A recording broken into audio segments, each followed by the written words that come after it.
சிலுவையில் என்ன நடக்குது? குற்றவாளிக்கு பதில நீதிமான் மரிக்கிறார். குற்றவாளி மன்னிக்கப்படுகிறான். நான் மறிக்க வேண்டியது, எனக்கு பதில இயேசு மரித்தார், ஆவே நான் வாழ்கிறேன். எல்லா சாபமும் என் மேலே வரணும். ஆக்சுவலாக அதுதான் தகும். ஆனால் எனக்கு பதிலாக இயேசு சாபமானார். ஏன்? அவருக்கு வர வேண்டிய ஆசீர்வாதம் எனக்கு வரும்படி. சுவிசேஷத்தின் மையமே இதுதான். இயேசு எனக்கு பதிலாக மரித்தார், எனக்கு பதிலாக பாவமானார், எனக்கு பதிலாக சாபமானார், எனக்கு பதிலாக பாடுபட்டார், எனக்கு பதிலாக அவமானப்பட்டார். ஏன் அவ்வளோ கடந்து போனார்னா, ஆப்போசிட் எனக்கு கிடைக்கணும். எனக்கு வர வேண்டியதெல்லாம் அவர் எடுத்துக்கிட்டார், அவருக்கு வர வேண்டியதெல்லாம் நான் எடுத்துக்கொள்ளும்படி, நான் அனுபவிக்கும்படி. இன்றைக்கு கடவுள் நமக்காக என்ன வச்சிருக்கிறார்? மன்னிப்பை வச்சிருக்கிறார், ரட்சிப்பை வச்சிருக்கிறார், ஆசீர்வாதத்தை வச்சிருக்கிறார், மகிமையை வச்சிருக்கிறார்.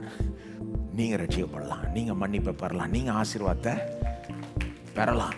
யாரா இருந்தாலும் இந்த இயேசுவை நீங்க நம்பினீங்கன்னா போதும். எனக்கு பதிலாக மரிச்சார்னு நீங்க நம்பினீங்கன்னா, எப்பேற்பட்ட ஆளா இருந்தாலும் நீங்க மன்னிக்கப்படலாம், ரட்சிக்கப்படலாம், ஆசீர்வாதத்தை பெறலாம், ஒரு மகிமையை பெற்று வாழலாம். அப்படிப்பட்ட வாழ்க்கையை தேவன் நமக்கு திட்டம் பண்ணி வைத்திருக்கிறார்.